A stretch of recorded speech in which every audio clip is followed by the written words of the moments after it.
Let's talk more about bank earnings now. Bank earnings kicking off with a bang today with strong results out of JPMorgan, Wells Fargo, and Citigroup. JPMorgan seeing profits jump by 35% from the same quarter last year. Wells Fargo beat estimates, raising its annual forecast and benefiting from a rising rate environment. Could the bounce last? We shall see, especially as bank executives are warning about new capital requirements. Should investors be concerned about that as well? Joining us now, Chris Whalen of Whalen Global Advisors. Chris, it's great to see you.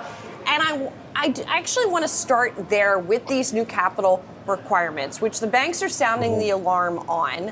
How onerous is they going to be? And is this a reason for investors to not own the banks? It's not going to help, Julie. The regulators have reacted to what occurred in the first quarter when we had several banks fail. So they're catching up. They are under attack by not just the banks, but by everyone in the housing industry, because a lot of the changes they're going to make mortgages more expensive for consumers. So I think, we'll see. I'm not sure this thing is baked yet. Let's put it that way. And Chris, what about loan loss provisions in terms of what they set aside this quarter versus last quarter? I'm just interested, what you heard today and what do you make of those trends? Well, here's the thing. The narrative that you're hearing from the banks is that they beat on earnings and net interest income, but that's only if you compare them to last year. If you look at them sequentially, they're down. Jamie Dimon at JPMorgan is really the only exception to this. So the big headline for earnings this quarter for me is lower provisions. Almost all of the banks had lower provisions than last quarter. They've already been putting aside for the industry about $20 billion a quarter, and losses aren't even half that. So they don't really have to put more aside. And the key here is that this is not a consumer recession. We have this silent institutional, commercial real estate recession, and you have the banks under a lot of pressure because of interest rates. But the consumer hasn't rolled over yet. You don't see it in defaults in credit cards and autos.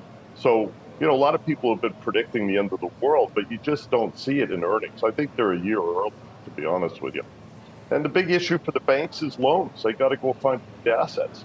You're not seeing a lot of lending right now because rates are so high, and the traditional sources of new assets, new loans, both commercial and residential, are just not doing much business right now. We're not even going to do $1 trillion in new mortgage loans this year.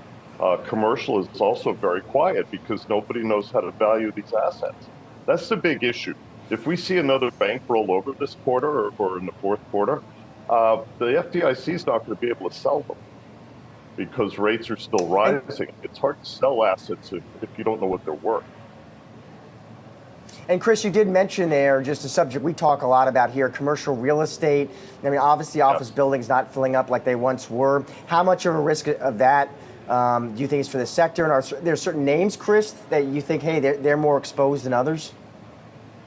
It's a risk for the whole sector, but it's not a risk that you can generalize about. So, for example, you might think down south or out in the west is better than New York City, but not necessarily, because some of those markets were overbuilt.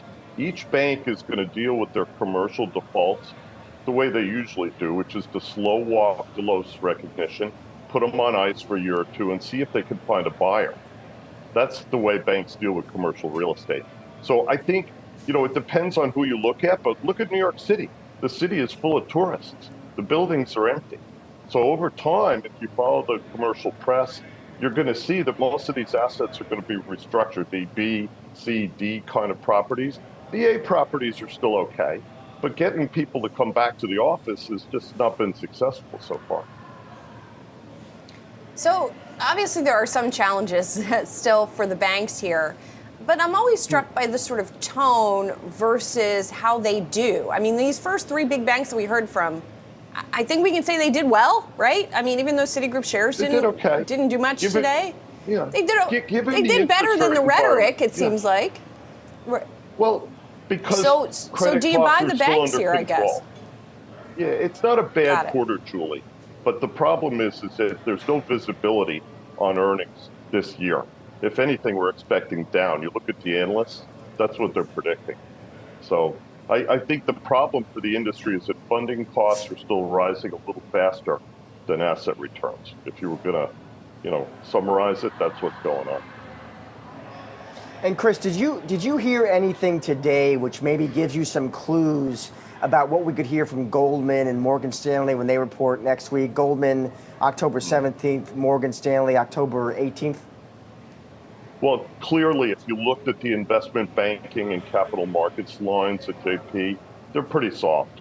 And I think what you'll see with Goldman and Morgan Stanley is the same thing on the capital market side. The asset management side at Morgan Stanley is going to be as you would expect. And the big thing for both of them is funding costs. They fund off the market. Neither one of those firms has a big deposit base, so they tend to follow market rates pretty much 100%.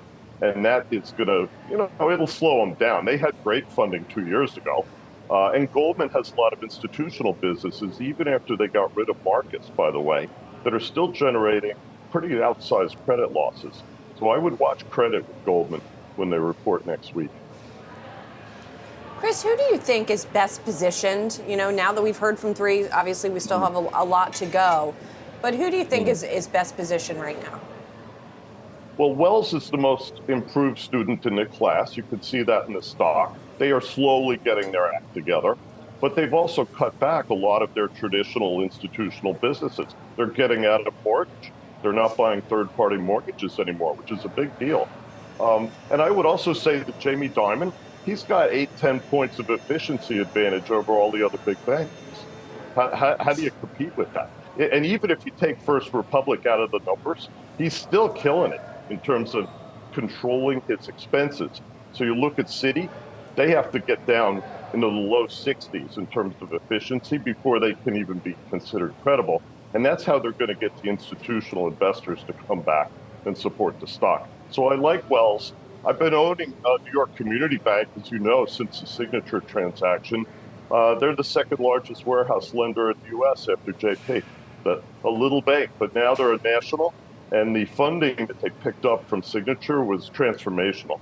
It's ironic that they, in the whole group, you have UBS, Deutsche, JPMorgan, and New York Community Bank. Those are the best performers in my group. So what can you say?